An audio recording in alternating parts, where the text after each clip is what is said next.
大家好，歡迎來到知定講堂的啟蒙論壇，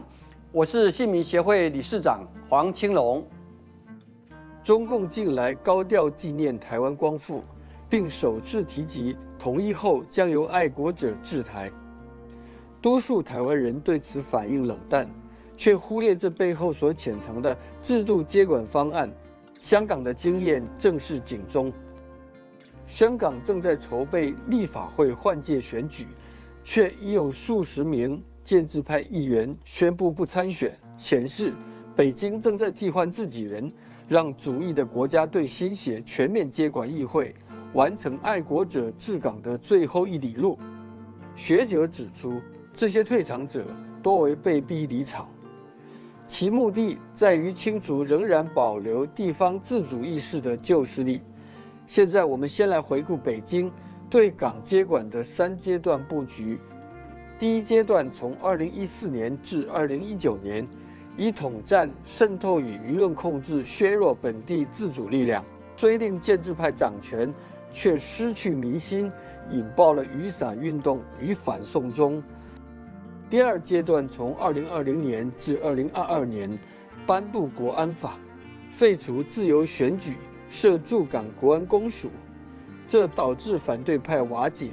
接着再修選制，引入愛國者審查，從此議會只剩一種聲音。第三階段從2023年至2025年全面換血，北京扶植的國家隊議員上位，政治忠誠取代政治競爭，港人治港徹底變為中央授權治理。這正是中共治理模板的核心。所謂自治，並非民選自決，而是由中央授權的地方行政權。如今北京宣稱香港成功實踐一國兩制，可供台灣參考，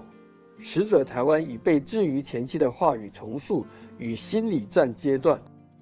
中共透過宣傳和平統一的好處，醜化民主制度，鼓吹兩岸同文同種等論述，試圖麻痹台灣社會對主權與制度的警覺，營造統一不等於喪失自治的假象。若未來選舉中親中政黨大勝，北京將形同在政治上代理控制台灣。接下來恐依香港劇本行動，開始設立中央駐台聯絡機構，推行愛國者審查制度，決定候選人資格，